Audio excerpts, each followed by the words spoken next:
Hello everyone, আসসালামু আলাইকুম। Welcome করে নিচ্ছি আজকের নতুন ব্লগে। আজকে আপনাদের জন্য সাজিয়েছি মাথার গাজরা নিয়ে আজকে সাজানো হয়েছে সম্পূর্ণ ব্লগ। আশা করছি আজকের ব্লগ আপনাদের অনেক ভালো লাগবে।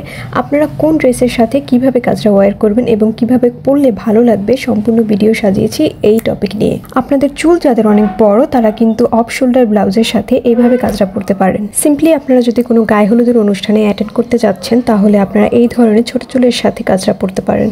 আমরা একই হেয়ার স্টাইল নিয়ে বারবার বিভ্রান্তির মধ্যে পড়ে যাই এবং একই হেয়ার স্টাইল অনেক বোরিং লাগে। তাই সবসময় চেষ্টা করবেন এই ধরনের ইউনিক কিছু গাজরা স্টাইল করতে। গাজরা স্টাইলগুলো কিন্তু এখন অনেক বেশি পপুলার।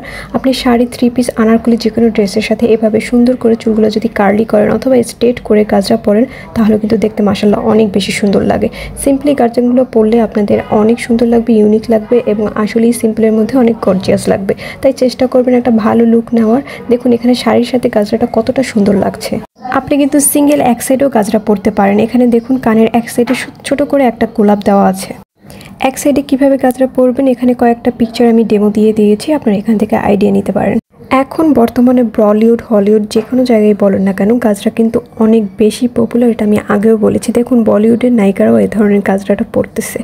চেষ্টা করবেন দিনের বেলা লাইট কালারের ড্রেস পরতে এবং সেই অনুযায়ী গাজরা পরতে। শাড়ি অথবা ড্রেসের সাথে আপনি ম্যাচিং করে ম্যাচিং কালারের গাজরা পরার চেষ্টা করবেন, কারণ অন্য ডিজাইনের যদি আপনি গাজরা পরেন অন্য কালারের সেটা ভালো লাগবে না। সো আজকের ভিডিও আপনাদের কেমন লাগলো অবশ্যই আমাকে কমেন্টের মাধ্যমে জানাবেন এবং আরও ভিডিও দেখার জন্য আমার চ্যানেল সাবস্ক্রাইব করবেন।